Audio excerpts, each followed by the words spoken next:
ನಮ್ಮ ಧ್ರುವ 369 ಈ ಚಿತ್ರ ಕೃತಯುಗದಲ್ಲಿ ನಡೆದ ಒಂದು ಸತ್ಯ ಘಟನೆ. ನೀವು ಆಕಾಶದಲ್ಲಿ ನೋಡಿರ್ಬೋದು, ಪ್ರತಿದಿನ ಅನೇಕ ನಕ್ಷತ್ರಗಳು ಕಾಣಿಸುತ್ತೆ. ಎಷ್ಟೇ ವರ್ಷ ಆದ್ರೂ, ನಾವಿದ್ರು ನಾವಿಲ್ಲದೆ ಇದ್ರು, ಕೆಲವೊಂದು ನಕ್ಷತ್ರಗಳು ಸತತವಾಗಿ ಆಕಾಶದಲ್ಲೇ ಇರುತ್ತೆ. ಅಂತ ಒಂದು ನಕ್ಷತ್ರ ಧ್ರುವ ನಕ್ಷತ್ರ. ಆ ಧ್ರುವ ನಕ್ಷತ್ರದ ಕಥೆಯಲ್ಲಿ ಇರುವಂತಹ ಸಾರಾಂಶವನ್ನು ತೆಗೆದುಕೊಂಡು ನಾವು ಏನ್ ಮಾಡೋದಕ್ಕಾಗತ್ತೆ ಅಂತ ಮಾಡಿರುವಂತ ಚಿತ್ರ ಧ್ರುವ 369. ಅದರಿಂದ ಇನ್ಸ್ಪೈರ್ ಆಗಿ ಈಗಿನ ಜನಾಂಗ, ಈಗಿರುವಂತ ಮಕ್ಕಳು ಏನ್ ಮಾಡಿದ್ರು ಅನ್ನೋದು ಚಿತ್ರದ ತಿರುಳು. ಈ ಚಿತ್ರದಲ್ಲಿ 45% ಗ್ರಾಫಿಕ್ಸ್ ಅಲ್ಲೇ ಇರುತ್ತೆ. ಈ ಕಥೆನ ಯಾವ ರೀತಿ ಹೇಳ್ಬೇಕು, ಯಾವ ರೀತಿ ತೋರಿಸ್ಬೇಕು ಅಂದ್ಕೊಂಡಾಗ ಈ ಪಾತ್ರಗಳಿಗೆ ನನಗೆ ಚಿಕ್ಕ ವಯಸ್ಸಿಂದ ಪುನೀತ್ ಸರ್ ಅಂದ್ರೆ ತುಂಬಾ ಇಷ್ಟ. ನಾನು ಚಿಕ್ಕ ವಯಸ್ಸಲ್ಲಿ ನಮ್ಮ ತಾಯಿ ಹೊಟ್ಟೆನಲ್ಲಿದ್ದಾಗ ಚಲಿಸುವ ಮೋಡಗಳು ಚಿತ್ರದ ಒಂದು ಹಾಡಿ ಇರುತ್ತೆ, ನೀವು ಕೇಳಿರ್ಬೋದು, ಕಾಣದಂತೆ ಮಾಯವಾದ್ರು ಅಂತ. ಅದನ್ನ ನಮ್ಮ ತಾಯಿಯವರು ತುಂಬಾ ಸಲ ಹೇಳ್ತಾ ಇದ್ರು. ಅದು ಮನ್ಸಲ್ಲೇ ಇತ್ತು ನಂಗೆ. ಅದಾದ್ಮೇಲೆ ದೇವ್ರ ದಯ ಗೊತ್ತಿಲ್ಲ, ದೊಡ್ಡವನಾದ್ಮೇಲೆ ನಿರ್ದೇಶಕ ಆಗ್ಬೇಕು ಅಂದ್ಕೊಂಡಾಗ ಅವ್ರನ್ನ ಯಾವ ರೀತಿ ಆಗಿರ್ಲಿ ಮರುಸೃಷ್ಟಿ ಮಾಡಿ ಈ ಚಿತ್ರದಲ್ಲಿ ತೋರಿಸ್ಬೇಕು ಅಂದ್ಕೊಂಡೆ. ಅದು ನಮ್ಮ ನಿರ್ಮಾಪಕರ ಸಹಾಯದಿಂದ ಆಯ್ತು. ತಪ್ಪು ತಿಳ್ಕೊಬೇಡಿ, ಸ್ವಲ್ಪ ಆರೋಗ್ಯ ಸರಿ ಇಲ್ಲದೆ ಇರೋದ್ರಿಂದ ಮಾತಾಡೋದು ಸ್ವಲ್ಪ ಕಷ್ಟ ಆಗತ್ತೆ. ಮತ್ತೆ ಪುನೀತ್ ರಾಜ್ಕುಮಾರ್ ಅವ್ರನ್ನ ಧ್ರುವನ ಪಾತ್ರದಲ್ಲಿ ತೋರಿಸುವಾಗ ತಂದೆ ಪಾತ್ರದಲ್ಲಿ ಯಾರನ್ನ ತೋರಿಸೋದಕ್ಕೆ ಸಾಧ್ಯ? ಅವ್ರು ಬಿಟ್ರೆ ಇನ್ಯಾರು ಆ ಪಾತ್ರಕ್ಕೆ ಸೂಕ್ತ ಅಲ್ಲ. ಮತ್ತೆ ಅವರಿಬ್ಬರ ನಡುವೆ ಇರುವಂತಹ ಬಾಂಧವ್ಯನ ಬೇರೆಯವ್ರು ಯಾರು ಸೃಷ್ಟಿ ಮಾಡೋದಕ್ಕಾಗಲ್ಲ. ಅದನ್ನ ಸೂಕ್ಷ್ಮವಾಗಿ ತಿಳ್ಕೊಂಡು ಅವರ ಅನೇಕ ಚಿತ್ರಗಳು, ಭಕ್ತ ಪ್ರಹ್ಲಾದನ ರೀಸೆಂಟ್ ಆಗಿ ನಾನೊಂದು 20 ಸಲ ನೋಡಿರ್ಬೋದು. ಅದನ್ನ ನೋಡಿ ಈ ಚಿತ್ರದಲ್ಲಿ ಏನ್ ಮಾಡೋದಕ್ಕಾಗತ್ತೆ, ಹೊಸದಾಗಿ ಏನ್ ಮಾಡಕ್ಕಾಗತ್ತೆ ಅಂತ ಹೇಳ್ಬಿಟ್ಟು ಮಾಡಿದ್ರಿ. ಇದು ಚಿತ್ರದಲ್ಲಿ ಬರುವಂತ ಒಂದು ಪ್ರಸಂಗ. ಇದು ಅದಾದ್ಮೇಲೆ ಚಿತ್ರದಲ್ಲಿ ನಮ್ಮ ಪುರಾಣಗಳಲ್ಲಿರುವಂತ, ಸನಾತನ ಧರ್ಮದಲ್ಲಿರುವಂತ ಕೆಲವು ಕಥೆಗಳನ್ನ ಅತಿ ಸೂಕ್ಷ್ಮವಾಗಿ ಹೇಳಿ ಅದನ್ನ ಸನಾತನ ಧರ್ಮ ಅಂತ ಈಗೆಲ್ಲರೂ ಪ್ರಚಾರ ಮಾಡ್ತಾ ಇದ್ದಾರೆ. ಅದು ಸನಾತನ ಧರ್ಮ ಅಲ್ಲ, ಸನಾತನ ವಿಜ್ಞಾನ. ಅದರಿಂದ ನಾವು ಏನು ಅಭಿವೃದ್ಧಿ ಆಗ್ಬೇಕು, ಯಾವ ರೀತಿ ನಾವು ಜೀವನ ಮಾಡಬೇಕು ಅನ್ನೋದು ಚಿತ್ರದ ಕಥೆನಲ್ಲಿದೆ. ಇನ್ನ ಈ ಚಿತ್ರದಲ್ಲಿ ರಮೇಶ್ ಭಟ್ ಸರ್ ಇದ್ದಾರೆ. ಒಂದು ಮುಖ್ಯ ಪಾತ್ರದಲ್ಲಿ ರಾಘವೇಂದ್ರ ರಾಜ್ಕುಮಾರ್ ಸರ್ ಇದ್ದಾರೆ. ಅಷ್ಟೇ ಅಲ್ಲದೆ ಮಂಗಳೂರಿನ ಸಾಕಷ್ಟು ಕಲಾವಿದರು ಈ ಚಿತ್ರದಲ್ಲಿ ಕೆಲಸ ಮಾಡಿದ್ದಾರೆ. ಇನ್ನು ನನ್ನ ಟೆಕ್ನಿಕಲ್ ಟೀಮ್ ಹೇಳ್ಬೇಕು ಅಂತ ಹೇಳಿದ್ರೆ ಕ್ಯಾಮರಾಮನ್ ಹರ್ಷ, ಅಷ್ಟೇ ಅಲ್ಲದೆ ಈ VFX ಟೀಮ್ ಇಲ್ಲೇ ಇದ್ದಾರೆ, ಸುಶ್ರುತ್ ಭಟ್ ಅವರು. ನಾನು ಪ್ರತಿ ಸಲ ಅಂದ್ರೆ ರಾತ್ರಿ 12 ಗಂಟೆಗೆ ಫೋನ್ ಮಾಡಿದೀನಿ, 2 ಗಂಟೆಗೆ ಫೋನ್ ಮಾಡಿದೀನಿ. ಅಂದ್ರೆ ನನಗೆ ಇದೇ ತರ ಬೇಕು VFX ಅಂದಾಗ ನನ್ ಮೇಲೆ ಸ್ವಲ್ಪನೂ ಬೇಸರ ಇಲ್ಲದೆ ಅದನ್ನ ಮತ್ತೆ ಚೇಂಜ್ ಮಾಡಿ ಕೊಟ್ಟಿದ್ದಾರೆ. ಯಾಕೆಂದ್ರೆ ಫಿಲಂ ಈ ಚಿತ್ರದ ಇಂಟರ್ವಲ್ ಪಾಯಿಂಟ್ ಅಲ್ಲಿ 8 ನಿಮಿಷದ್ದು ಒಂದು ಸೀಕ್ವೆನ್ಸ್ ಇದೆ. ಅದನ್ನ ಇದುವರೆಗೂ ಕನ್ನಡ ಚಿತ್ರರಂಗದಲ್ಲಿ ತೋರಿಸಿಲ್ಲ ಅಂತ ಹೆಮ್ಮೆಯಿಂದ ಹೇಳ್ತೀನಿ.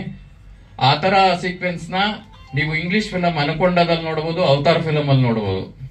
ಅದಕ್ಕಿಂತ ತುಂಬಾ ಚೆನ್ನಾಗಿ ಆ ಸೀಕ್ವೆನ್ಸ್ ನ ಇಲ್ಲಿ ಸೃಷ್ಟಿ ಮಾಡಿದಿರಿ. ಈ ಚಿತ್ರದಲ್ಲಿ ತುಂಬಾ ವಿಶೇಷತೆಗಳಿದೆ. ಅದು ಮುಂದೆ ಹೋಗ್ತಾ ಹೋಗ್ತಾ ಒಂದೊಂದೇ ನಿಮಗೆ ಗೊತ್ತಾಗುತ್ತೆ. ಇಷ್ಟು ಹೇಳ್ತಾ ನನ್ನ ಚಿತ್ರದ ಬಗ್ಗೆ ತಿಳಿಸ್ತಾ ನಿಮ್ಗೆಲ್ಲರಿಗೂ ವಂದನೆ ಮಾಡ್ತಾ, ನಮ್ಮ ಚಿತ್ರನ ಆದಷ್ಟು ಪ್ರಚಾರ ಮಾಡಿ ಎಲ್ಲರಿಗೂ ತಲುಪಿಸಿ ಅಂತ ಹೇಳ್ತಾ ನನ್ನ ಭಾಷಣ ಮುಗಿಸ್ತೀನಿ. ಬಳಕೆ ಆಗಿದೆ ಸರ್, ಆಗಿದೆ.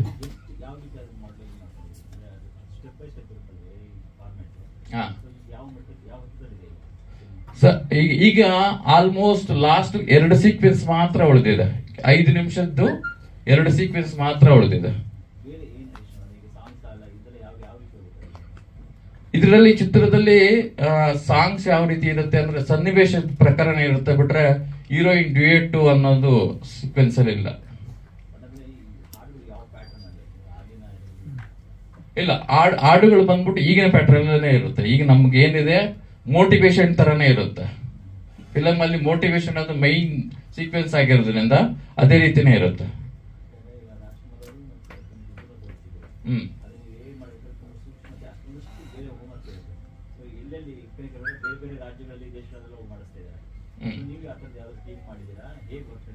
ಇಲ್ಲ ಸರ್, ಇಲ್ಲಿ ನಮ್ಮ ಕನ್ನಡದವರೇ ಅವರು, ಸುಶ್ರುತ್ ಭಟ್ ಅವರು, ಅವ್ರನ್ನ ಇಟ್ಕೊಂಡು ನಾವು ಈ ಒಂದು ಸಂಪೂರ್ಣ ಚಿತ್ರದಲ್ಲಿ ಪ್ರತಿಯೊಂದು ಭಾಗನ, ಪ್ರತಿಯೊಂದು ಸೂಕ್ಷ್ಮತೆನ ಅವ್ರ ಥ್ರೂನೇ ಇದನ್ನ ಮಾಡ್ತಾ ಇದ್ರಿ ಸರ್. ರಂಗಭೂಮಿ ಪ್ರತಿಭೆಗಳಿದ್ದಾರೆ, ಅವರ ಸಾಕಷ್ಟು ಫಿಲ್ಮ್ಸ್ ಅಲ್ಲಿ ಮಾಡಿದ್ದಾರೆ. ಕಾಂತಾರದಲ್ಲಿ 70% ಇದ್ದಾರೆ ಅದರಲ್ಲಿ. ಅದೇ ಪ್ರತಿಭೆಗಳನ್ನ ನಾವು ಇಲ್ಲಿ ಯೂಸ್ ಮಾಡ್ಕೊಂಡಿದ್ರಿ ಸರ್. ಇದಂದ್ರೆ ಕಾಂತಾರ ರಿಲೀಸ್ ಆಗೋದಕ್ಕಿಂತ ಮುಂಚೆ ನಾವು ಸೆಲೆಕ್ಟ್ ಮಾಡ್ಕೊಂಡಿದ್ರಿ, ಅದಾದ್ಮೇಲೆ ಕಾಂತಾರ ರಿಲೀಸ್ ಆಯ್ತು. ಇದು ಧ್ರುವನ್ ಬಗ್ಗೆ ಹೇಳ್ತಿರುವಂತ ಕತೆ. ಮತ್ತೆ 369 ಅನ್ನೋದು ನಮ್ಮ ಡಿವೈನ್ ನಂಬರ್ ಅಂತ ಕರೀತಾರೆ. ಆ ಡಿವೈನ್ ನಂಬರ್ ನ ತಗೊಂಡಾಗ ನಾವ್ ಏನ್ ಬೇಕಾದ್ರೂ ಸಾಧನೆ ಮಾಡಬಹುದು ಅನ್ನೋದು ಆಕ್ಚುಲಿ ಇದು ಟೆಸ್ಲಾ, ನೀವು ಕೇಳಿರ್ಬೋದು. ಟೆಸ್ಲಾ ಅನ್ನೋ ವಿಜ್ಞಾನಿ ಕೂಡ ಅದ್ರ ಬಗ್ಗೆ ಹೇಳಿದ್ದಾನೆ. ಈಗಾಗಲೇ ಸಿನಿಮಾ ಬಗ್ಗೆ ನಮ್ಮ ನಿರ್ದೇಶಕರು ಎಲ್ಲ ಸಂಪೂರ್ಣವಾದಂಥ ಮಾಹಿತಿಯನ್ನು ಕೊಟ್ಟಿದ್ದಾರೆ. ಈ ವೇದಿಕೆ ನೋಡಿದಾಗ ನನಗೆ ಹಳೆಯ ನೆನಪುಗಳು ಜಾಸ್ತಿ ಬರುತ್ತೆ. ಏಕೆಂದರೆ ರಮೇಶ್ ಭಟ್ಟಿರೋರಿದ್ರೆ ಸುಮಾರು 40 ವರ್ಷಗಳ ಹಿಂದಕ್ಕೆ ನಾವು ಹೊರಟೋಗ್ತೀವಿ. ಹಾಗೆ ಅವಾಗ ಚಿತ್ರರಂಗ ಹೇಗಿತ್ತು, ಇವತ್ತು ಎಷ್ಟು ಬದಲಾವಣೆ ಆಗಿದೆ ಅನ್ನೋದಕ್ಕೆ ಸಾಕ್ಷಿ ಇವತ್ತು ನಾವು ಆ ಟೀಸರ್ನ ನೋಡಿದಾಗ ಅರ್ಥ ಆಗುತ್ತೆ. ಬಹುಶಃ ನಮ್ಮಿಂದ ದೂರ ಆದಂಥವ್ರೆಲ್ಲರೂ ಕೂಡ ಈ ಪರದೆ ಮೇಲೆ ಅವರು ನಿಜವಾಗ್ಲೂ ಬದುಕಿದ್ದಾರೆ ಅನ್ನೋ ಒಂದು ಮನಸ್ಥಿತಿ ನಮಗೆ ಉಂಟಾಗ್ತದೆ. ಟೆಕ್ನಾಲಜಿ ಅಷ್ಟು ಮಟ್ಟಕ್ಕೆ ಬೆಳೆದಿದೆ. ಅವರೇ ಹೇಳ್ತಾರೆ 45% ನಾನು ಗ್ರಾಫಿಕ್ ಮಾಡಿದ್ದೀನಿ ಅಂತ ಹೇಳಿ. ಈ ಗ್ರಾಫಿಕ್ ಮಾಡೋದು ಒಂದು ಕಲೆ. ಅದು ಬಹುಶಃ ನಾನು ಈ ಒಂದು ಗ್ರಾಫಿಕ್ ಇದನ್ನ ಟೀಸರ್ನ ನೋಡಿದಾಗ ಭಾಳ ಅದಕ್ಕೆ ಯಾರು ಅದನ್ನು ಮಾಡಿದಾರೋ, ನಿಮ್ಮ ಹೆಸರು ಸುಶ್ರುತ್ ಭಟ್ ಅವರಿಗೆ ವಿಶೇಷವಾಗಿ ಅಭಿನಂದನೆಗಳನ್ನು ಸಲ್ಲಿಸ್ತೀವಿ. ಯಾಕಂತ ಹೇಳಿದ್ರೆ ನಾವೇನೋ ಒಂದು ಭ್ರಮೆ ಹೊರಟೋಗ್ತೀವಿ ಅದನ್ನು ನೋಡ್ತಾ ಇದ್ವಿ. ಹಾಗಾಗಿ ಅಷ್ಟು ಅದ್ಭುತವಾಗಿ ಮೂಡಿ ಬಂದಿದೆ. ಚಿತ್ರ ಕೂಡ ಅಷ್ಟೇ ಅದ್ಭುತವಾಗಿ ಮೂಡಿ ಬರಲಿ. ಯಾಕಂತ ಹೇಳಿದ್ರೆ ನಾನು ನಿರ್ದೇಶಕರು ಮಾತನಾಡುವಾಗ ನಾನು ಗಮನಿಸಿದೆ, ಸ್ವಲ್ಪ ಈ ಚಿತ್ರದ ಬಗ್ಗೆ ಮಾಹಿತಿ ಕೊಡುವಾಗ ನೀವು ಚಿತ್ರರಂಗದಲ್ಲಿ ಗಟ್ಟಿಯಾಗಿ ಉಳಿಯುವಂಥ ಒಂದು ಅವಕಾಶ ನಿಮಗಿದೆ ಅನ್ನೋದು ನನ್ನ ಭಾವನೆ. ನಿಮ್ಮ ಮಾತಿನಲ್ಲೇ ನನಗೆ ಅರ್ಥ ಆಗುತ್ತೆ. ಮತ್ತು ನಿರ್ಮಾಪಕರು ಬಹಳ ಆಸೆ ಇಟ್ಕೊಂಡು ಇವತ್ತು ಈ ಚಿತ್ರಗಳನ್ನು ಮಾಡಿದ್ದಾರೆ. ನಾನು ಆ ಒಂದು ದೃಶ್ಯವನ್ನು ನೋಡಿದೆ. ರಾಜ್ಕುಮಾರ್ ಅವರು ಮತ್ತು ಪುನೀತ್ ರಾಜ್ಕುಮಾರ್ ಅವರು ಕೊನೆಯಲ್ಲಿ ಒಂದು ಬಿಲ್ಲು ಬಾಣ ಇಟ್ಕೊಂಡು ಅವರು ನಿಂತಿರುವಂಥ ಸ್ಟೈಲ್ನ ನೋಡಿದಾಗ ನನಗೆಲ್ಲೋ ಒಂದು ಕಡೆ ಬೊಬ್ರು ವಾಹನ ನೆನಪು ಬರುತ್ತೆ. ಬೊಬ್ರು ವಾಹನದಲ್ಲಿ ಅಪ್ಪ ಮಗನ ಪಾತ್ರದಲ್ಲಿ ಅದನ್ನು ಮಾಡಿದಾರಲ್ಲ, ಅದನ್ನು ನೋಡಿದಾಗ ಇದು ನೆನಪು ಬಂತು. ಏನೇ ಆಗಲಿ, ನೀವು ಈ ಚಿತ್ರ ಮಾಡಿದ್ದೀರ ಭಾಳಷ್ಟು ಜನ. ಈಗಾಗಲೇ ಮೊನ್ನೆ 16ನೇ ಅಂತಾರಾಷ್ಟ್ರೀಯ ಚಲನಚಿತ್ರೋತ್ಸವ ಮುಗಿದಿದೆ. ಬಹಳಷ್ಟು ಜನ ಅದರಿಂದ ಅನೇಕ ನಿರೀಕ್ಷೆಗಳನ್ನು ಇಟ್ಕೊಂಡಂಥ ಯುವ ನಿರ್ದೇಶಕರಿಗೆ ಅನ್ಯಾಯ ಆಗಿದೆ, ತೊಂದರೆ ಆಗಿದೆ, ನಿರ್ಮಾಪಕರಿಗೆ ತೊಂದರೆ ಆಗಿದೆ, ಎಲ್ಲವೂ ಗೊತ್ತು. ಇದೆಲ್ಲವನ್ನು ದಾಟಿ ಇವತ್ತು ನಾವು ಬರಬೇಕಾಗಿದೆ. ನಿಮ್ಮ ಪ್ರಯತ್ನ ಯಶಸ್ವಿ ಆಗಲಿ. ನಾವು ಹಿರಿಯರಾಗಿ ನಿಮಗೆ ಆಶೀರ್ವಾದ ಮಾಡ್ಬೋದು, ಅಥವಾ ಒಂದು ಏನೋ ನಿಮಗೆ ಈ ಚಿತ್ರರಂಗದಲ್ಲಿ ಉಳಿಬೇಕಾದ್ರೆ ಕೆಲವು ವಿಚಾರಗಳನ್ನ ನಿಮ್ಗೆ ಹೇಳ್ಬೋದು. ಅದರಲ್ಲಿ ನೀವು ಹೆಚ್ಚು, ನಾನು ಕೇಳ್ಕೊಳ್ಳೋದಿಷ್ಟೇ, ತಮಿಳುನಾಡು ಮತ್ತು ಬೇರೆ ಬೇರೆ ರಾಜ್ಯಗಳನ್ನು, ಕೇರಳ, ಇವನ್ನೆಲ್ಲ ನೋಡಿದಾಗ ನಮಗೆ ಯಾಕೆ ನಮ್ಮಲ್ಲಿ ಇಂಥ ನಿರ್ದೇಶಕರು ಕೊರತೆ ಇದೆಯಾ ಅನ್ನೋ ಒಂದು ಇದು ನಮ್ಮನ್ನು ಕಾಡ್ತಾ ಇದೆ.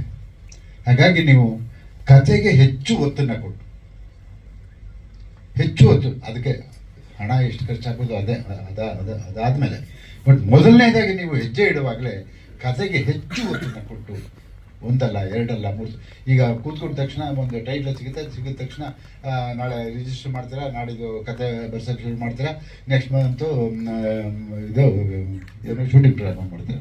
ಅದು ಬೇಡ. ಒಂದು 6 ತಿಂಗಳು ಅದಕ್ಕೆ ಶ್ರಮ ಪಡಿ, ಅವಾಗ ಒಳ್ಳೆ ಚಿತ್ರ ಮಾಡೋಕ್ಕೆ ಸಾಧ್ಯ ಆಗುತ್ತೆ. ಬಹುಶಃ ಇದನ್ನು ನೋಡ್ತೀರಾ, ಸುಮಾರು 250-300 ಚಿತ್ರಗಳು ಕರ್ನಾಟಕದಲ್ಲಿ ಬಿಡುಗಡೆ ಆಗ್ತಾ ಇದೆ. ಬಿಡುಗಡೆ ಆದಂಥ ಸಂದರ್ಭದಲ್ಲಿ ಬೆಳಿಗ್ಗೆ ಒಂದು ದಿನ ನಾನು ನೋಡಿದೆ ಪತ್ರಿಕೆಯಲ್ಲಿ 12 ಚಿತ್ರಗಳು ಬಿಡುಗಡೆ ಆಯಿತು. 12 ಚಿತ್ರಗಳು ಬಿಡುಗಡೆ ಆದರೆ ಸಾಯಂಕಾಲ 8 ಚಿತ್ರಗಳು ಮಾತ್ರ ಸ್ಕ್ರೀನಲ್ಲಿದೆ, ಇನ್ನು 4 ಚಿತ್ರ ಇಲ್ಲ, ಇನ್ನು 2-3 ದಿವಸದಲ್ಲಿ ಅದು ಇಲ್ಲ. ಹಿಂಗಾದರೆ ಯಾವ ಪುರುಷಾರ್ಥಕ್ಕೆ ಈ ಸಿನಿಮಾ ಮಾಡಬೇಕು? ಸಂಪಾದನೆ ಮಾಡೋದು ಬಹಳ ಕಷ್ಟ, ಕಳೆಯೋದು ಬಹಳ ಸುಲಭ.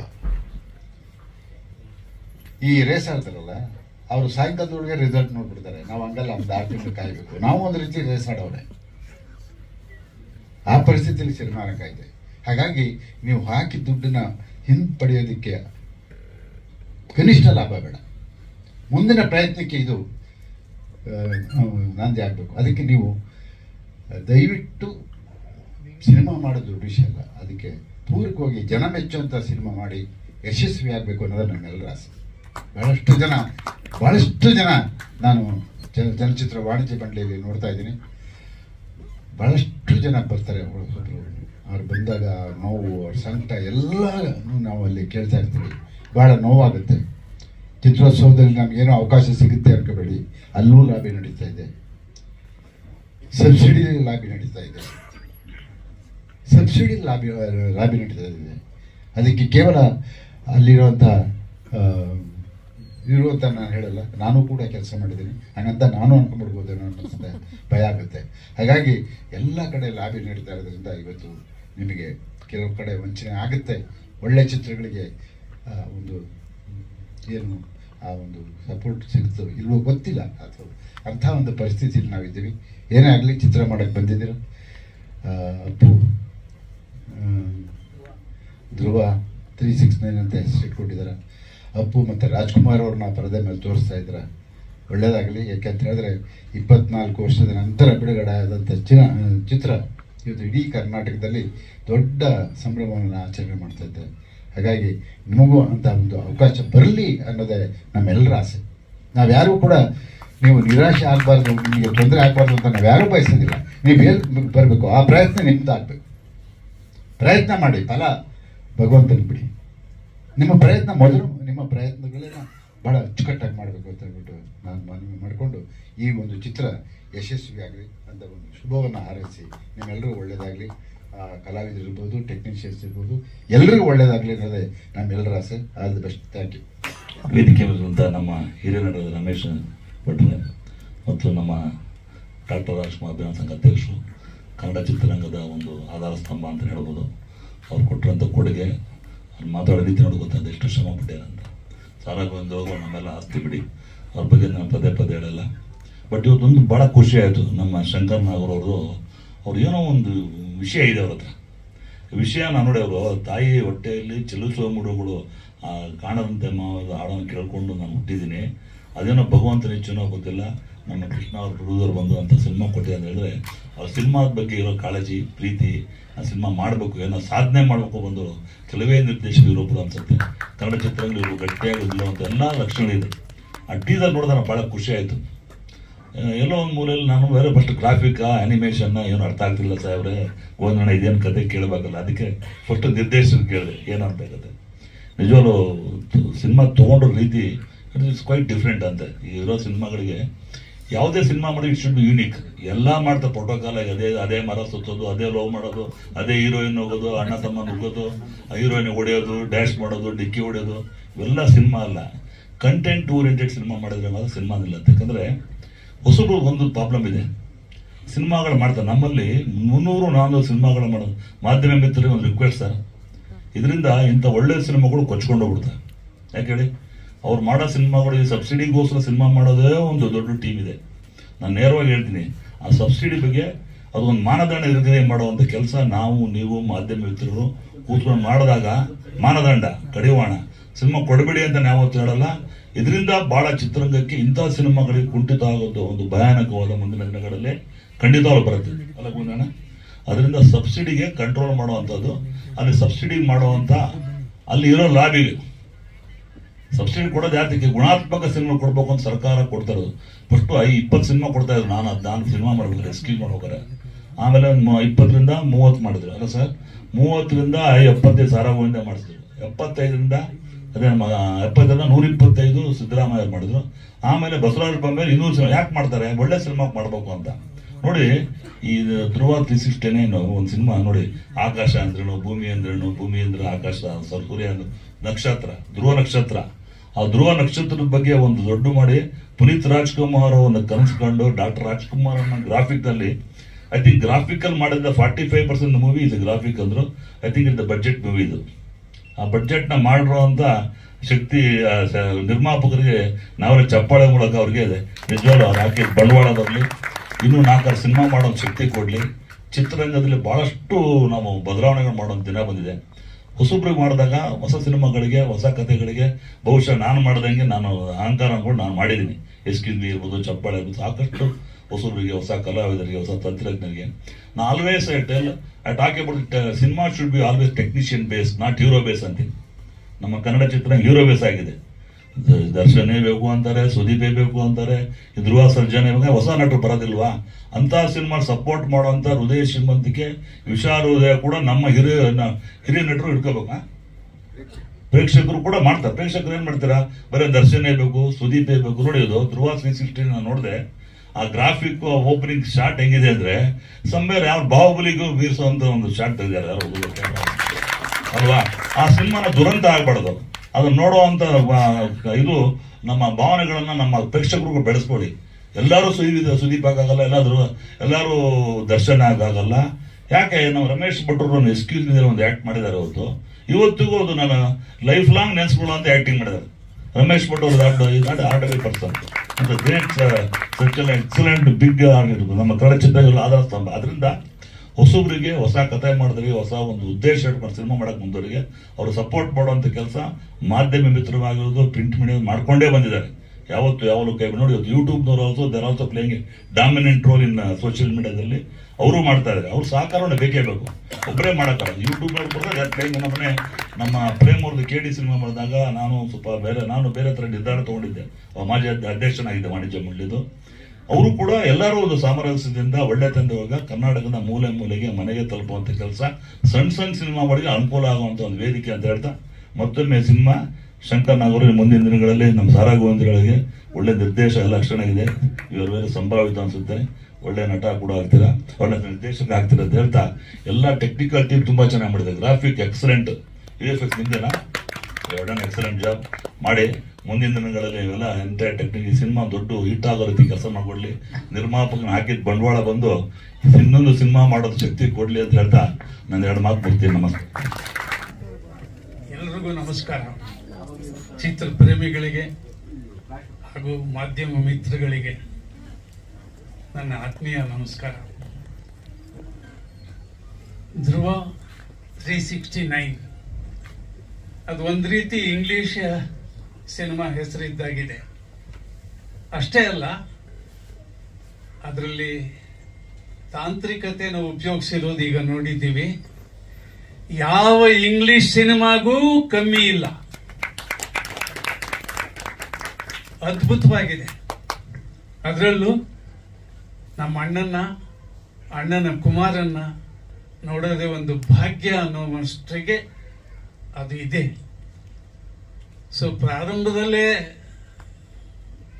ಈ ಟೀಸರ್ ತೋರಿಸಿರೋದು ಚಿತ್ರದ ಬಗ್ಗೆ ತುಂಬಾ ಆಸಕ್ತಿಯನ್ನು ಹುಟ್ಟಿಸಿದೆ. ಸಿನಿಮಾದಲ್ಲಿ ನಾನು ಒಂದು ಮುಖ್ಯ ಪಾತ್ರ ಅಭಿನಯಿಸಿದ್ದೀನಿ. ತಾತ ಮತ್ತು ಮೊಮ್ಮಗನ ಬಾಂಧವ್ಯ, ಅದರ ಬಗ್ಗೆ ತುಂಬಾ ಒತ್ತು ಕೊಟ್ಟಿದ್ದಾರೆ. ಅವನ ಬುದ್ಧಿಶಕ್ತಿಗೆ, ಅವನ ಬುದ್ಧಿಯ ಬೆಳವಣಿಗೆಗೆ ನನ್ನ ಉಪದೇಶ ಅವನ ಮೇಲೆ ತುಂಬಾ ಪ್ರಭಾವ ಬೀರಿದೆ. ತುಂಬಾ ಸಾಧನೆಯನ್ನು ಮಾಡಿದ್ದಾನೆ.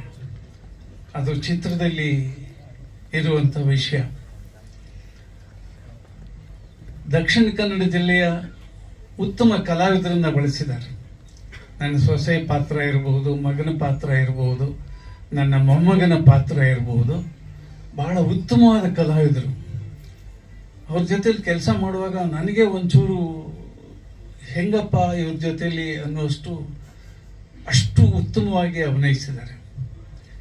ಎಲ್ಲದಕ್ಕಿಂತ ಹೆಚ್ಚಾಗಿ ನಿರ್ದೇಶಕರ ಒಂದು ಟೀಮು, ಜೊತೆಗೆ ನಿರ್ಮಾಪಕರ ಟೀಮು, ಅವರ ಅಣ್ಣ ತಮ್ಮ ಇಬ್ಬರಿದ್ದಾರೆ, ಲವಕುಶ ಇದ್ದ ಹಾಗೆ.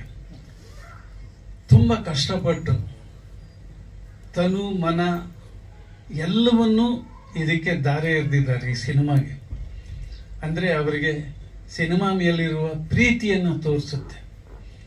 ಆ ಫ್ಯಾಷನ್ ಇದೆ ಸಿನಿಮಾ ಮಾಡಬೇಕು ಅಂತ. ಹಾಗಾಗಿ ಅದರ ತುಣುಕು ನೋಡಿದವ್ರಿಗೆ ನಿಮ್ಗೆಲ್ರಿಗೂ ಅರ್ಥ ಆಗಿರ್ಬೋದು.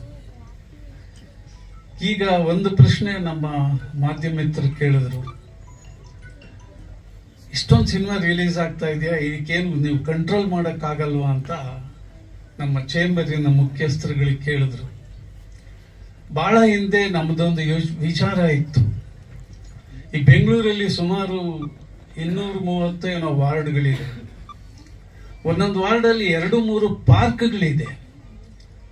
ಕೆಲವು ಪಾರ್ಕಲ್ಲಿ ವೇದಿಕೆಯನ್ನು ಸೃಷ್ಟಿ ಮಾಡಿದ್ದಾರೆ, ಅಂದ್ರೆ ಕಾರ್ಯಕ್ರಮ ಮಾಡೋದಿಕ್ಕೆ ಅಂತ.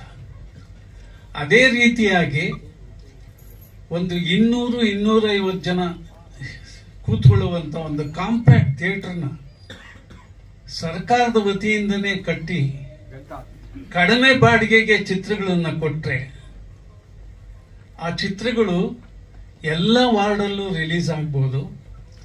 ಟಿಕೆಟ್ ದರನು ಒಂದು 25-30 ರೂಪಾಯಿ ಇಟ್ಟರೆ, ಯಾಕೆಂದ್ರೆ ಸುಮಾರು ಜನಕ್ಕೆ ಮಹಿಳೆಯರಿಗೆ 10:30 ಮಕ್ಕಳನ್ನೆಲ್ಲ ಶಾಲೆಗೆ ಕಳಿಸಿ ಗಂಡನ್ನ ಆಫೀಸಿಗೆ ಕಳಿಸ್ಬಿಟ್ರೆ ಆಮೇಲೆ ಕೆಲಸಗಳು ಕಮ್ಮಿ. ಆಮೇಲೆ ವಯಸ್ಸಾದವರು, ರಿಟೈರ್ಡ್ ಆದವರು ಎಲ್ಲ ಕಾಲ ಕಳೆಯೋದು ಕಷ್ಟ. ಮನೇಲಿ ಟಿವಿ ನೋಡಿಕೊಂಡು ಹೇಗೋ ಕಾಲ ಕಳೀತಾರೆ. ಅವರೆಲ್ಲರೂ ಥಿಯೇಟ್ರಿಗೆ ಬಂದು ಸಿನಿಮಾ ನೋಡೋದಕ್ಕೆ ಸಾಧ್ಯ ಆಗುತ್ತೆ. ಆಗ ಮಾಡಿರುವಂತ ಕೃತಿಗಳು ಜನರಿಗೆ ತಲುಪುತ್ತೆ. ಈ ಕೆಲಸ ಸರ್ಕಾರ ಮುಂದೆ ನಿಂತ್ಕೊಂಡು ಮಾಡಿದ್ರೆ ಈ ಒಂದು ಸಮಸ್ಯೆಗೆ ಒಂದು ಉತ್ತಮವಾದ ಒಂದು ಪರಿಹಾರ ಸಿಗುತ್ತೆ ಅಂತ ನನ್ನ ಭಾವನೆ. ಇದು ನನ್ನದಲ್ಲ ಯೋಚನೆ, ಸುಮಾರು 10-12 ವರ್ಷದ ಕೆಳಗೆ ನಾವುಗಳು ಮಾತಾಡ್ಕೊಂಡಂತ ವಿಷಯ ಇದು. ಇದು ಯಾಕೆ ಕಾರ್ಯಗತ ಆಗಿಲ್ಲ ಅಂತ ಗೊತ್ತಿಲ್ಲ. ಇದ್ರ ಕಡೆ ಗಮನ ಕೊಟ್ರೆ ಚಿತ್ರಮಂದಿರ ಅಂತೇಳಿ ಸರ್ಕಾರಕ್ಕೆ ಮನವಿನೇ ಕೊಟ್ಟಿಲ್ಲ. ಅವರು ಪ್ರೋಸೆಸ್ ಆಗ್ತಿದೆ, ಬಟ್ ಅದು ಅಪ್ಡೇಟ್ ಆಗಿದ್ದಾರೆ. ಅಂದ್ರೆ ಅವ್ರು ಹಿಂದೆ ಬಿಡ್ಬೇಕು, ಅದು ಆಪರೇಟ್ ಮಾಡಿ. ಯಾರು ಹಿಂದೆ ಬೀಳುವುದು? ಅದಕ್ಕೆ ಇವರಿಗೆ ಒಂದು ಅಧಿಕಾರ ಇದೆ. ಒಂದು ಸಂಘ ಸಂಸ್ಥೆ ಅಂದಾಗ ಒಬ್ಬನ ಕೂಗಿನಕ್ಕಿಂತ ಸಂಘದ ಕೂಗು ಅಂದ್ರೆ ಅದಕ್ಕೆ ಹೆಚ್ಚು ಮರ್ಯಾದೆ ಸಿಗುತ್ತೆ. ಅವ್ರುಗಳು ಪ್ರಯತ್ನ ಪಡಬೇಕು ಇದಕ್ಕೆ. ಸೊ ಈ ಚಿತ್ರದ ಟೀಸರ್ ನೋಡಿದ್ದೀರಾ? ಧ್ರುವನ್ ಪಾತ್ರ ಮಾಡಿರೋ ಹುಡುಗ ತುಂಬಾ ಚೆನ್ನಾಗಿ ಅಭಿನಯಿಸಿದ್ದಾನೆ. ಇದನ್ನ ನಾನು ಕೇಳ್ಕೊಳ್ಳೋದು ಮಾಧ್ಯಮ ಮಿತ್ರ ಹತ್ರ ಒಂದೇ ಒಂದು, ಇದು ಎಲ್ಲರೂ ಕೇಳ್ತಾರೆ. ನಾವು ಪ್ರತಿ ಪ್ರೆಸ್ ಮೀಟಿಗೆ ಬಂದಾಗ ಮಾಧ್ಯಮ ಮಿತ್ರ ಹತ್ರ ಕೇಳೋದಿದೆ, ಈ ಚಿತ್ರಕ್ಕೆ ಹೆಚ್ಚು ಪ್ರಚಾರ ಕೊಡಿ ಅಂತ. ಪಾಪ ಅವ್ರು ತಾನೇ ಏನ್ ಮಾಡ್ತಾರೆ, ವಾರಕ್ಕೆ 11 ಸಿನಿಮಾ ರಿಲೀಸ್ ಆದ್ರೆ ಶುಕ್ರವಾರ ಒಂದು ಪೇಜಲ್ಲಿ ಪ್ಯಾನ್ ಇಂಡಿಯಾ ಸಿನಿಮಾ ಇದ್ರೆ ಅರ್ಧ ಪೇಜ್ ಅವ್ರಿಗೆ ಕೊಡ್ಬೇಕಾಗತ್ತೆ. ಇನ್ನು ಉಳಿದಿರೋ ಚಿತ್ರಕ್ಕೆ ಸಣ್ಣ ಸಣ್ಣ 1 ಕಾಲಮ್ 2 ಕಾಲಮ್ ಅಲ್ಲಿ ಮುಗಿದು ಹೋಗುತ್ತೆ. ಸೊ ಹಾಗಾಗಿ ನೀವು 1 ಪೇಜ್ ಜಾಸ್ತಿ ಮಾಡಿ, ಈ ತರ ಚಿತ್ರಗಳಿಗೆ ಜಾಸ್ತಿ ಕಾಲಮ್ ಕೊಡಿ ಅಂತ ಒಂದು ಸ್ಪೆಷಲ್ ರಿಕ್ವೆಸ್ಟ್ ಅಷ್ಟೇ. ದಯವಿಟ್ಟು ಇಂಥ ಚಿತ್ರಕ್ಕೆ ಪ್ರಚಾರದ ಅಗತ್ಯ ತುಂಬಾ ಇದೆ. ಸೋಷಿಯಲ್ ಮೀಡಿಯಾಮು ವರ್ಕ್ ಮಾಡ್ತಿದೆ. ಹೆತ್ತವರಿಗೆ ಹೆಗ್ಗಣ ಮುತ್ತು, ಎಲ್ಲರೂ ನಮ್ಮ ಚಿತ್ರ ಹಾಗಿದೆ ಹೀಗಿದೆ ಅಂತ ಎಲ್ಲ ಹೇಳ್ತಾರೆ. ಈಗ ಈ ಚಿತ್ರದ ಬಗ್ಗೆ ಒಂದು ಸಣ್ಣ ತುಣುಕು ನೀವು ನೋಡಿದ್ದೀರ. ಸೊ ಚಿತ್ರ ಪೂರ್ತಿ ಇದೇ ರೀತಿ ಇರುತ್ತೆ. ಸುಮಾರು ಅರ್ಧ ಭಾಗ ಗ್ರಾಫಿಕಲ್ಲೇ ಸಿನಿಮಾ ಇದೆ ಅಂತಂದ್ರೆ ಅದು ಒಂದು ವಿಜುವಲ್ ಟ್ರೀಟ್ ಖಂಡಿತ ಸಿಗುತ್ತೆ. ಸಿನಿಮಾ ನೋಡೋದಕ್ಕೆ ನೀವು ಸಹಾಯ ಮಾಡಬೇಕು ಅಂತ ಮತ್ತೊಮ್ಮೆ ಕೇಳಿ ನಿರ್ದೇಶಕರಿಗೆ ಮತ್ತೆ ನಿರ್ಮಾಪಕರಿಗೆ ನಾನು ನನ್ನ ಧನ್ಯವಾದಗಳನ್ನು ತಿಳಿಸ್ತೀನಿ. ಯಾಕೆಂದ್ರೆ ಇಂಥ ಒಂದು ಚಿತ್ರದಲ್ಲಿ ಒಂದು ಮುಖ್ಯ ಪಾತ್ರ ನನಗೆ ದಕ್ಕಿದೆ. ಅದನ್ನ ನನ್ನ ಜೊತೆಯಲ್ಲಿ ಮಾಡಿಸಿದ್ದಾರೆ, ನನ್ನ ಮೇಲೆ ತುಂಬಾ ವಿಶ್ವಾಸ ಇಟ್ಟು ಕರೆದಿದ್ದಾರೆ. ಅವ್ರಿಗೂ ಧನ್ಯವಾದಗಳು. ಒಳ್ಳೇದಾಗ್ಲಿ ಎಲ್ರಿಗೂ. ನಮ್ಮ ಮೂಲಕ ಇಲ್ಲ, ಅಲ್ಲಿ ಒಂದು ಸಣ್ಣ ಘರ್ಷಣೆ ಇದೆ. ಸನಾತನ ವಿಜ್ಞಾನ ಅಂತ ಒಂದು ಹೇಳಿದ್ರು. ಒಂದು ಪೂಜೆ ಪುನಸ್ಕಾರ ಹವನ ಹೋಮ ಇದ್ರ ಜೊತೆಗೆ ಮಾಡರ್ನ್ ಟೆಕ್ನಿಕ್ಕು ವಿಜ್ಞಾನ, ಇದರ ಸಣ್ಣ ಸಣ್ಣ ಘರ್ಷಣೆಗಳಿದೆ. ಆ ಘರ್ಷಣೆಗೆ ನಾನು ಕಾರಣ ಆಗುತ್ತೀನಿ ಕೆಲವು ಭಾಗದಲ್ಲಿ.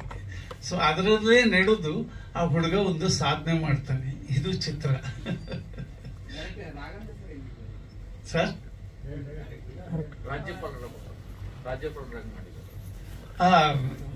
ಅವ್ರ ಜೊತೆಲಿ ನನ್ನ ಅಭಿನಯ ಇರ್ಲಿಲ್ಲ, ಹಾಗಾಗಿ ಅವ್ರು ಏನ್ ಮಾಡಿದ್ದಾರೆ ಅಂತ ಗೊತ್ತಿಲ್ಲ. ಅವ್ರನ್ನ ಕೇಳಿದಿ ಒಂದು ಪಾತ್ರಕ್ಕೆ ಅಂತ ಮಾತ್ರ ನನಗೆ ಗೊತ್ತಿತ್ತು.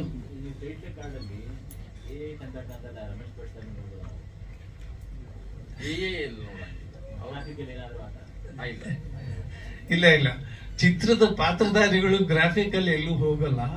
ಮಾಡೋ ಸಾಧನೆಗಳು ಇರಬಹುದು, ಉದಾಹರಣೆಗಳು ಇರಬಹುದು. ಅವ್ರ ಇನ್ಸ್ಪಿರೇಷನ್ ಆಗಕ್ಕೆ ಅವರ ಒಂದು ಕಲ್ಪನಾ ಶಕ್ತಿಯಲ್ಲಿ ಅವರು ಅದನ್ನೆಲ್ಲ ನೋಡ್ಬೋದು ಅಂತ ನಾನು ಅನ್ಕೊಂಡಿದ್ದೀನಿ. ಯಾಕೆಂದ್ರೆ ಏನೋ ಒಂದು ಕತೆ ಹೇಳುವಾಗ ಹಾವು ಅಟ್ಟಿಸ್ಕೊಂಡು ಬರುತ್ತೆ ಅಂತ ಹೇಳ್ತೀನಿ. ಆ ಹಾವು ಅಲ್ಲಿರಲ್ಲ ಶೂಟಿಂಗ್ ಟೈಮಲ್ಲಿ, ಆಮೇಲೆ ಅದು ಗ್ರಾಫಿಕಲ್ಲಿ ಚಿತ್ರ ಆಗಿರ್ಬೋದು. ಆ ವಿಜುವಲ್ ನೋಡಿದಾಗ್ಲೇ ಅದರ ಅನುಭವ ಸಿಕ್ಕೋದು ಹೊರತು ನಾನು ಹೇಳಿದ್ರೆ ಅದರ ಅನುಭವ ಸಿಕ್ಕೋದಿಲ್ಲ. ಹಾಗಾಗಿ ಚಿತ್ರ ಎಲ್ಲರೂ ನೋಡಿ, ಅಭಿಮಾನಿಗಳೆಲ್ಲ ನೋಡುವಂತ ಒಂದು ಒಂದು ಒತ್ತು ಮಾಧ್ಯಮ ಮಿತ್ರಗಳು ಕೊಡಬೇಕು ಅಂತ ನಾನು ಕೇಳ್ಕೊಳ್ತೀನಿ. ಎಲ್ರಿಗೂ ಶುಭವಾಗಲಿ, ಒಳ್ಳೆಯದು. ನಮಸ್ತೆ, ನಾನು ಸುಶ್ರುತ್ ಭಟ್ ಅಂತೇಳಿ ತುಂಬಾ ಸಿನಿಮಾ ಮಾಡಿದ್ದೀನಿ, ಅಷ್ಟೇನು ರೆಕಗ್ನೈಸ್ ಆಗಲಿಲ್ಲ. ಬಟ್ ಈ ಸಿನಿಮಾ ತುಂಬಾ ರೆಕಗ್ನೈಸ್ ಆಗುವ ಒಂದು ನನಗೆ ಹೋಪ್ ಇದೆ ತುಂಬಾ. ಅಂದ್ರೆ ಇದರಲ್ಲಿ ಮಾಡಿರುವ ವರ್ಕು ತುಂಬಾ ವಿಶೇಷವಾದದ್ದು. ಯಾಕೆಂದ್ರೆ ಈ ತರ ವರ್ಕು ಎಲ್ಲ ಸಿನಿಮಾದಲ್ಲಿ ಮಾಡ್ಲಿಕ್ಕೆ ಸಿಗಲ್ಲ. ನಮ್ಗೆ ಈ ತರ ವರ್ಕ್ ಮಾಡ್ಬೇಕಂತ ಆಸೆ ಇರ್ತದೆ. ನಮ್ಗೆ ಒಂದು ಬಾಹುಬಲಿ ತರ ಮಾಡ್ಬೇಕು, ಆ ಮೂವಿ ತರ ಮಾಡ್ಬೇಕು, ಅನಕೊಂಡ ತರ ಮಾಡ್ಬೇಕು ಅಂತ ಆಸೆ ಇರ್ತದೆ ಎಲ್ಲ VFX ಆರ್ಟಿಸ್ಟ್ಗಳಿಗೆ. ಆದ್ರೆ ಆ ತರ ಆಸೆಗೆ ಒಬ್ಬ ಡೈರೆಕ್ಟರ್ಗಳು ಪೂರಕ ಆಗ್ಬೇಕು ಅಲ್ವಾ? ಹಾಗಾಗಿ ಅದಕ್ಕೆ ಒಂದು ಪೂರಕ ಆಗಿರೋ ನಮ್ಮ ಡೈರೆಕ್ಟರ್ಗಳಿಗೆ, ಈ ನಮ್ಮ ಶಂಕರಣ್ಣವರಿಗೆ ಎಲ್ಲ ಕ್ರೆಡಿಟ್ ಸಿಗ್ತದೆ. ಹಾಗೆ ಮತ್ತೆ ಪ್ರೊಡ್ಯೂಸರ್ಗಳು ಕೂಡ ನಮ್ಗೆ ಅಷ್ಟೇ ಸಪೋರ್ಟ್ ಕೊಡ್ಬೇಕು. ಹಾಗಾಗಿ ಈ ತರ ಒಂದು ಟೀಸರ್ ಮಾಡ್ಲಿಕ್ಕೆ ಸಾಧ್ಯ ಆಯ್ತು. ಇದಕ್ಕೆ ತುಂಬಾ ಸಮಯ ತಗೊಂಡಿದ್ದೇವೆ ನಾವು. ಅಂದ್ರೆ ಕಾನ್ಸೆಪ್ಟ್ ಆರ್ಟ್ಗಳನ್ನು ಇದು ಆಲ್ಮೋಸ್ಟ್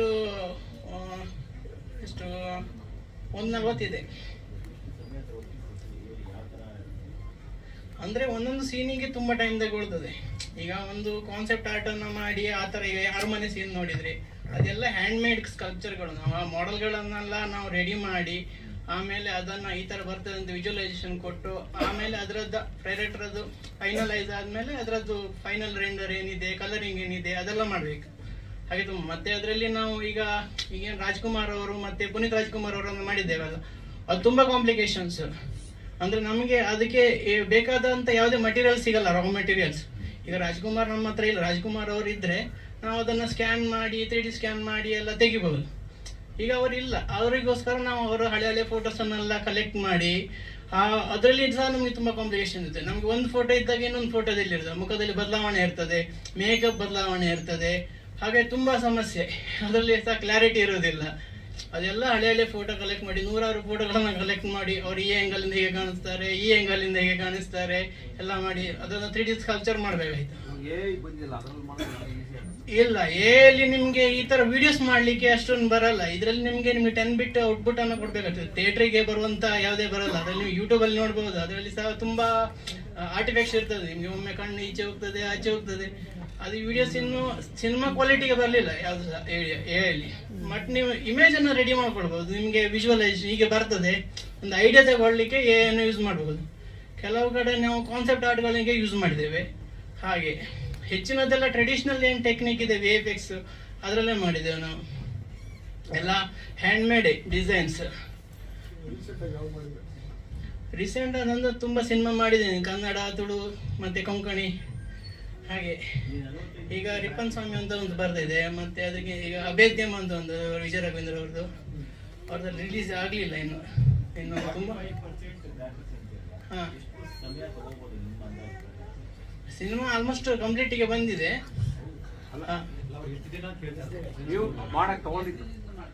ಅದೇ ಆಲ್ಮೋಸ್ಟ್ 2 years ಇಂದ ನಡೀತಾ ಇದೆ ಪ್ರಾಜೆಕ್ಟ್. ಸೊ ಅದಂದ್ರೆ ಮಿಡ್ಲ್ ಗ್ಯಾಪ್ ಇದೆ. ಅಂದ್ರೆ ಶೂಟಿಂಗ್ಸ್ ಎಲ್ಲ ಕಂಪ್ಲೀಟ್ ಆಗಿರ್ಲಿಲ್ಲ, ಹಾಗೆ ಎಲ್ಲ ಸಪ್ರೇಟ್ ಇದಾಗಿದೆ. ಬಟ್ ಫುಲ್ ತುಂಬ ಟೈಮ್ ತಗೊಂಡಿದ್ದೇವೆ ನಾವು. ಎಕ್ಸಾಕ್ಟ್ ಅಂತ ಯಾವುದು ಕ್ಯಾಲ್ಕುಲೇಟ್ ಮಾಡಿಲ್ಲ, ಬಟ್ ತುಂಬ ವರ್ಕ್ ಮಾಡಿದೆ. ಅಂದ್ರೆ ನಮಗೆ ಐಡಿಯಾಸ್ ಬರಬೇಕಲ್ಲ, ಈ ಥರನೇ ಶಾರ್ಟ್ಸ್ ಬರಬೇಕು ಅಂತ ಡೈರೆಕ್ಟರ್ ಬಿಡೋದಿಲ್ಲ. ಅದೇ ಶಾರ್ಟ್ಸ್ ಬರಬೇಕು, ಆ ಶಾರ್ಟಿಗೆ ಏನೆಲ್ಲ ಬೇಕು ಅದನ್ನು ಶೂಟಿಂಗ್ ಮಾಡಿ ತರಬೇಕು. ಆಮೇಲೆ ಅದಕ್ಕೆ ನಾವು ಬೇಕಾದ್ದೆಲ್ಲ ಮಾಡಲ್ಸ್ ಎಲ್ಲ ರೆಡಿ ಮಾಡಬೇಕು 3D ಅಲ್ಲಿ. ಅದಕ್ಕೆ ರಿಗ್ಗಿಂಗು, ಟೆಕ್ಸ್ಚರಿಂಗ್ ಅದೆಲ್ಲ ವರ್ಕ್ ಇರ್ತದೆ. ಹಾಗೆ ಬಜೆಟ್ ಆಗಿದೆ, ಪ್ರೊಡ್ಯೂಸರ್ ಹತ್ರ ಕೇಳಿ.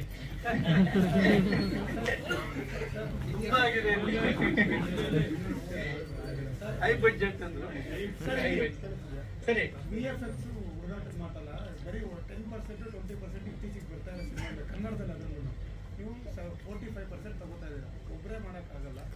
ಅವ್ರು ಹೇಳಿದಂಗೆ ಅವತಾರ್ ಆದಮೇಲೆ ನಮ್ಮ ಕನ್ನಡದಲ್ಲಿ ಆ ಥರ ಪ್ರಯತ್ನ ಮಾಡ್ತಾರೆ, ಮೊದಲನೇ ಬಾರಿಗೆ ಇತ್ತು. ಅವತಾರ್ 10 ವರ್ಷ ತಗೊಂಡಿದ್ದಾರೆ VFX ಮಾಡಲಿಕ್ಕೆ, ನೀವು 2 ವರ್ಷ ತಗೊಂಡಿದ್ದೀರಿ. ಎಷ್ಟು ಜನ ಟೀಮ್ ತಗೊಂಡಿದ್ದೀರಾ? ಮತ್ತು ಇಲ್ಲಿ ನಾವು ಸ್ಕ್ರೀನ್ ಮೇಲೆ ನೋಡ್ತಾ ಇದ್ದೀವಿ, ತುಂಬ ಚೆನ್ನಾಗಿ ಬಂದಿದೆ. ಒಂದಷ್ಟು ಚೇಂಜಸ್ ಆಗಿದೆ. ಅಂದರೆ ರಾಜ್ಕುಮಾರ್ ಅವ್ರದ್ದು ಫೇಸಲ್ಲಿ ಶಾರ್ಪ್ನೆಸ್ ತುಂಬ ಜಾಸ್ತಿ ಇರ್ತಿತ್ತು, ಪೋರ್ ಫೇಸಲ್ಲೂ ಕೂಡ. ಇಲ್ಲಿ ಸ್ವಲ್ಪ ಸ್ಮೂತ್ ಇದೆ. ಇಷ್ಟು ಜನ ಟೀಮ್ ಇದ್ದೀರಾ, ಹೇಗೆ ವರ್ಕ್ ಮಾಡ್ತಾ ಇದ್ದಾರೆ, ಯಾವ ಟೆಕ್ನಿಕಲ್ನ ಜಾಸ್ತಿ ಯೂಸ್ ಮಾಡ್ತಾ ಇದ್ದಾರೆ? ಇದರಲ್ಲಿ ಟೀಮ್ ಅಂತ ಏನಿಲ್ಲ, ನಾನೊಬ್ಬನೇ ಸೋಲೋ ವರ್ಕ್ ಮಾಡೋದು.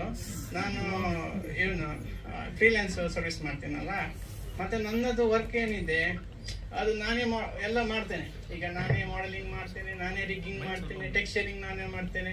ಹಾಗೆ ನಮ್ಮದು ಕಂಪ್ನಿಯವ್ರಿಗಿಂತ ನಮ್ಮ ಸ್ಪೀಡ್ ಜಾಸ್ತಿ ಇರ್ತದೆ. ಕಂಪನಿಯಲ್ಲಿ ಹೇಗೆ ಅಂದರೆ ತುಂಬ ಪ್ರೋಸೆಸ್ ತುಂಬ ಇರ್ತದೆ. ಅವರದ್ದು ವರ್ಕ್ ಫ್ಲೋ ಬೇರೆ ಇರ್ತದೆ, ನಮ್ಮದು ವರ್ಕ್ ಫ್ಲೋ ಬೇರೆ ಇರ್ತದೆ. ನಮ್ಮದು ಶಾರ್ಟಿಗೆ ಏನು ಬೇಕೋ ಅಷ್ಟು ಮಾತ್ರ ಮಾಡೋದು, ಅವರದ್ದು ವರ್ಕ್ ಫ್ಲೋನೇ ಡಿಫ್ರೆಂಟ್ ಇರ್ತದೆ. ಸೊ ನಮ್ಮದು ಸ್ಪೀಡ್ ವರ್ಕ್ ತುಂಬ ಸ್ಪೀಡ್ ಹೋಗ್ತದೆ. ಸರ್ ಫಿಲ್ಮಿಗೆ ಎಷ್ಟು ಬೇಕಾಗತ್ತೆ ಅಷ್ಟು ಹಾಕಿದ್ವಿ. ಫಿಲ್ಮ್ ಏನ್ ಡಿಮ್ಯಾಂಡ್ ಮಾಡ್ತಿದ್ರು ನಾವು ಕೊಟ್ಟಿದ್ವಿ. ಅದಕ್ಕೇನು ಫಿಲ್ಮ್ಗೆ ಕಡಿಮೆ ಮಾಡಿಲ್ಲ. ಇನ್ನ ಜಾಸ್ತಿ ಬೇಕಾದ್ರೂ ಕೊಡಕ್ ಶಕ್ತಿ ಇನ್ನ ಜಾಸ್ತಿ ಆಗ್ತಾನೆ ಇದೆ, ನೀವು ಆಗ್ತಾನೆ ಇದೀವಿ. ಇಲ್ಲಿವರೆಗೂ ನೀವು ನೋಡ್ರೆ ಔಟ್ಪುಟ್ ಅಲ್ಲಿ ನೋಡಿದ್ರಲ್ಲ, ಔಟ್ಪುಟ್ ರಶಸ್ ನೋಡಿದ್ರಲ್ಲ, ಹೇಗೆ ಅನ್ಸುತ್ತೆ, ಹೇಗೆ ಬಂದಿದೆ ಸರ್? ಅದು ನೀವ್ ಹೇಳ್ಬೇಕು, ನಾನು ಹೆತ್ತವರಿಗೆ ಹೆಗ್ಗಣ ಮುದ್ದು ಸರ್.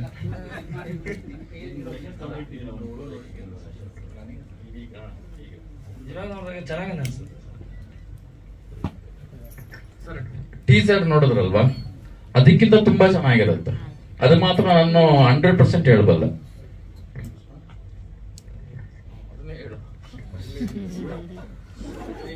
ಏನೇ ಹೇಳಿದಂತ ಗೊತ್ತಾಗಿಲ್ಲ ಸರ್, ಸಾರಿ. ಅವರಿಗೆ ಸೆಲ್ಫ್ ಸ್ಯಾಟಿಸ್ಫ್ಯಾಕ್ಷನ್ ಬಂದಿದೆ. ಖುಷಿ ಆಗಿದೆಯಾ? ನಮ್ಗೆ ಖುಷಿ ಆಗಿದೆ ಸರ್. ನಮಸ್ತೆ ಎಲ್ಲರಿಗೂ. ಈ ಪ್ರೊಡ್ಯೂಸರ್ಸ್ ಬಂದು ಅವ್ರ ಕುಟುಂಬನೇ ಕಲಾಭಿಮಾನಿಗಳು. ಸೊ ಅಂಡ್ ಶಂಕರಣ್ಣ ಅವರು ಈಸ್ ಅ ವಿಷನರಿ ಡೈರೆಕ್ಟರ್. ಒಂದು ಮಾತ್ರ ನಾನು ಗ್ಯಾರಂಟಿ ಹೇಳ್ಬೋದು, ಏನಂದ್ರೆ ಈ ಮೂವಿನ 1ನೇ ಕ್ಲಾಸ್ ಬುದ್ಧಿ ಬೆಳೆದಿರೋ ಮಗುವಿಂದ ಏಜ್ ಆಗಿರೋ ಅಜ್ಜಂದ್ರವರೆಗೂ ಎಲ್ಲರೂ ಹೋಗಿ ನೋಡೋವಂಥ ನೀಟ್ ಆ್ಯಂಡ್ ಕ್ಲೀನ್ ಸಿನಿಮಾ. ತುಂಬ ಬ್ಯೂಟಿಫುಲ್ ಸೀನ್ಸ್ ಇದೆ, ತುಂಬ ಕನೆಕ್ಟ್ ಆಗುತ್ತೆ. ಹಿರಿಯರ ಜೊತೆ ಕೆಲಸ ಮಾಡೋಕ್ಕೆ ಆಪರ್ಚುನಿಟಿ ಸಿಕ್ಕಿರೋದೇ ತುಂಬ ಖುಷಿ. Thank you. ಹಲೋ ಸರ್, ನಮಸ್ತೆ. ನಾನು ಸುಬ್ರಹ್ಮಣ್ಯ ಈರೋಡಿ ಅಂತ, ಈ ಫಿಲ್ಮಿದ್ದು ಎಡಿಟರ್ ಬಂದೆ.